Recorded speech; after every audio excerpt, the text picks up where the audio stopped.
Bonjour à tous. Family & Co s'est lancé dans une étude sur les clés de l'engagement actionnarial et il est temps de vous en livrer les résultats. Parce que l'engagement actionnarial est au cœur de notre activité, au cœur de notre quotidien chez Family & Co. Nous qui sommes un cabinet de conseil dédié à l'accompagnement des familles actionnaires, c'est-à-dire à l'articulation entre ces familles et les entreprises qu'elles détiennent. Pour y travailler, nous avons collaboré avec le Transmission Lab pour diffuser les résultats de cette étude. Nous sommes soutenus par Degroof Petercam et nous les en remercions. Pour parler des résultats de cette étude aujourd'hui, nous allons intervenir avec Léa Wang du Transmission Lab et Jonathan Chénion de Family & Co. Ce concept d'engagement des actionnaires familiaux dans l'entreprise se matérialise comme l'envie ou la participation active et volontaire des membres de la famille propriétaire. Dans l'entreprise familiale, cela se joue à 3 niveaux. Au niveau de la vie opérationnelle, par exemple travailler dans l'entreprise, être membre de la gouvernance de l'entreprise. Au niveau de la vie actionnariale de l'entreprise, par exemple participation aux réunions d'actionnaires, aux assemblées générales. Et enfin, au niveau de la vie familiale, les interactions, le relationnel, c'est l'idée de faire partie d'un collectif.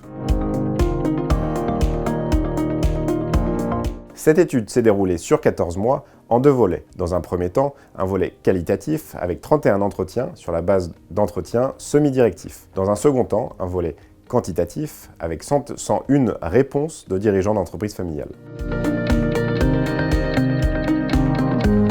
Alors il y a 7 points à retenir du volet qualitatif. Premier point, un processus autant long et multifactoriel. Deuxième point, rôle de la cohésion familiale. Troisième point, la capacité d'influence ou l'écoute. Quatrième point, l'attachement à l'aventure familiale. Cinquième point, devoir envers l'héritage familial. Sixième point, les facteurs personnels et imprévisibles. Et enfin, septième point, la dimension patrimoniale qui n'est pas prioritaire. Sur une échelle Likert à 5 étoiles, 4 facteurs ressortent en premier plan qui dépassent significativement les autres.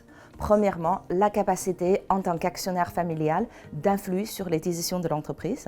Deuxièmement, la connaissance et le lien avec l'histoire de la famille et de l'entreprise. Troisièmement, le rôle actif dans l'entreprise, que ce soit en tant que salarié ou dirigeant. Quatrième facteur, le fait d'être sollicité et écouté pour participer activement à la vie de l'actionnariat.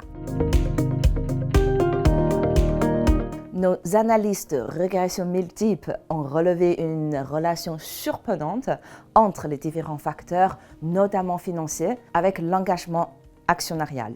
La distinction sens versus financier est assez frappante.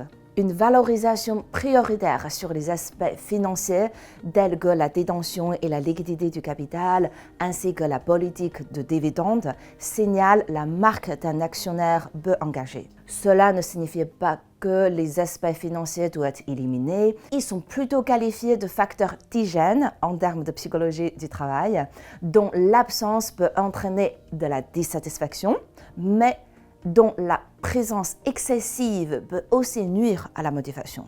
Il est donc essentiel de leur accorder une juste place et de concentrer nos efforts sur le sens de l'engagement actionnarial, dont la connaissance de l'histoire de l'entreprise familiale et le développement de la responsabilité envers les parties prenantes.